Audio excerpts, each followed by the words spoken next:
Class 9th के देखिए सभी विद्यार्थी ध्यान दें। आज के इस वीडियो के अंतर्गत देखिए आज मैं आप सभी को वार्षिक परीक्षा के लिए विषय हिंदी का यहाँ पर सेट पेपर ए बताने जा रही हूँ। देखिए ऐसे आपके 4 सेट पेपर रहेंगे वार्षिक परीक्षा की तैयारी करवाने के लिए।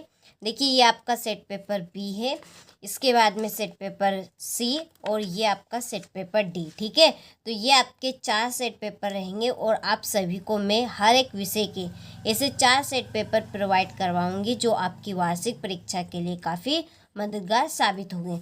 देखिए आप सभी इनकी पीडीएफ लेना चाहते हैं, आपको पेपर का पूरा सॉल्यूशन चाहिए तो आपको वीडियो की डिस्क्रिप्शन में एक नंबर मिलेंगे, आप उन नंबर से कांटेक्ट करें तो पीडीएफ के लिए आप रजिस्टर करवाएं। चलिए तो वीडियो को हम स्टार्ट करते हैं। तो देखिए पहला प्रश्न यहाँ पर दिया गया है, सही विकल्प चुनिए। तो इसका पहला क्वेश्चन है कि छायावाद के प्रवर्तक माने जाते हैं, तो इसका आपका आंसर रहेगा जयशंकर प्रसाद।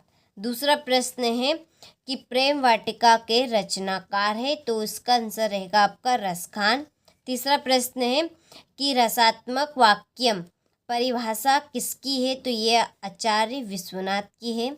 चौथा प्रश्न है कि किस जानवर को कभी क्रोध नहीं आता, तो इसका आंसर आपका रहेगा गधा।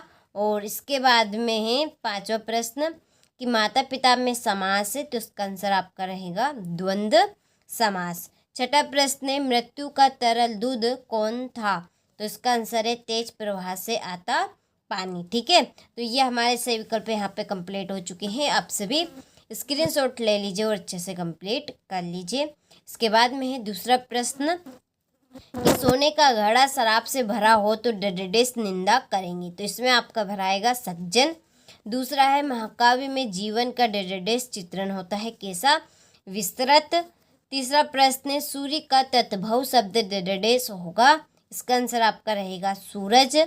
चौथा है हमारा कुकुर नहीं जाएगा डडेस, तो नहीं जाएगा तो हम भी नहीं जाएंगे। ठीक है, पांचवा है प्रातःकाल दोनों मित्र डडेस बंद कर दिए गए, किसमें, कांजी हौज में। और छठा है दो बेलों की कथा गद्य की डडेस विधा की रचना है, तो इसका आपका आंसर रहेगा कहानी। ठीक है, तो यहाँ पर मैंने रिक्त स्थान कंप्लीट कर लिए हैं, आप सभी स्क्रीनशॉट अच्छे से ले और कंप्लीट करें। बढ़ते हैं हम अगले प्रश्न की ओर। तो देखिए हमारा अगला प्रश्न यहाँ पर है जोड़ी। यहाँ पर मैंने जोड़ी के देखिए नंबर लिख दिए ताकि आप सभी का ज़्यादा समय बर्बाद ना, क्योंकि आपके ऐसे 4 सेट पेपर रहेंगे और आपको इनको सॉल्यूशन सहित कंप्लीट करना है। तो देखिए पहले की आपकी जोड़ी लगेगी इसमें खंडकाव्य, दूसरे दो बेलों की कथा, इसकी जोड़ी प्रेमचंद्र। तीसरी जोड़ी रहेगी आपकी विद्यालय, विद्यालय की जोड़ी रहेगी दीर्घ संधि। और चौथी है पतुहू की पहली संतान लड़की, तो इसकी जोड़ी रहेगी आपकी पर दादी।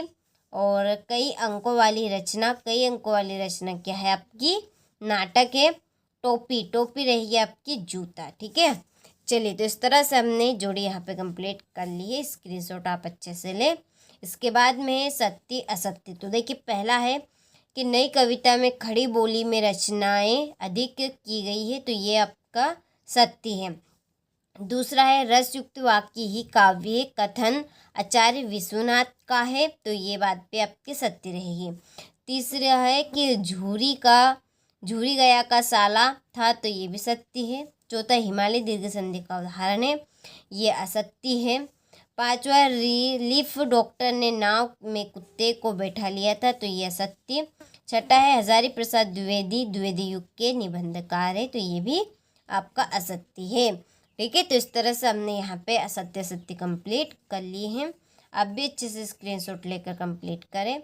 इसके बाद में है एक वाक्य में उत्तर। तो देखिए पहला है कि न खाकर प्राणी क्या बनेगा, तो इसका आंसर रहेगा आपका अहंकारी।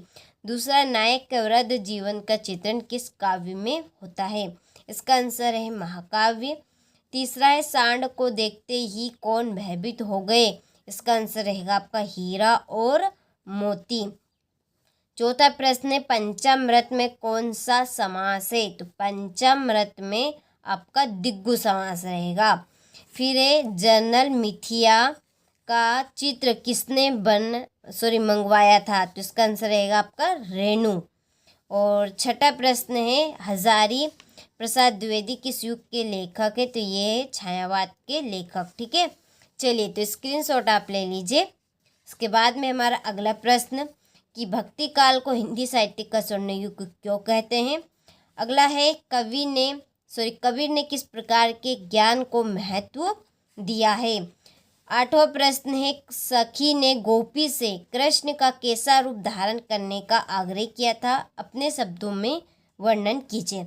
देखिए, आप सभी इन प्रश्नों का सॉल्यूशन चाहते हैं तो पीडीएफ के लिए आप रजिस्टर जल्दी से करवाएं। आपको इन सभी प्रश्नों का के सॉल्यूशन मिल जाएगा। इसके बाद में हमारा 9वां प्रश्न मेघ रूपी मेहमान के आने से वातावरण में क्या परिवर्तन हुए? ठीक है, चलिए फिर ये 10वां प्रश्न पाठ्य मुक्तक एवं गेय मुक्तक में अंतर, अलंकार की परिभाषा लिखिए तथा उसके भेद, गद्य के स्वरूप को स्पष्ट करते हुए महत्व और प्रेमचंद की भाषा शैली की विशेषता, छोटी बच्ची को बेलों के प्रति प्रेम क्यों उमड़ाया, सांवले सपनों की याद शीर्षक की सार्थकता पर टिप्पणी लिखिए।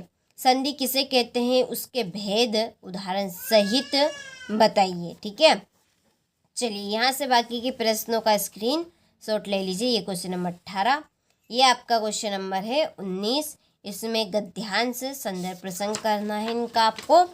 फिर है हमारा अगला प्रश्न क्वेश्चन नंबर 20।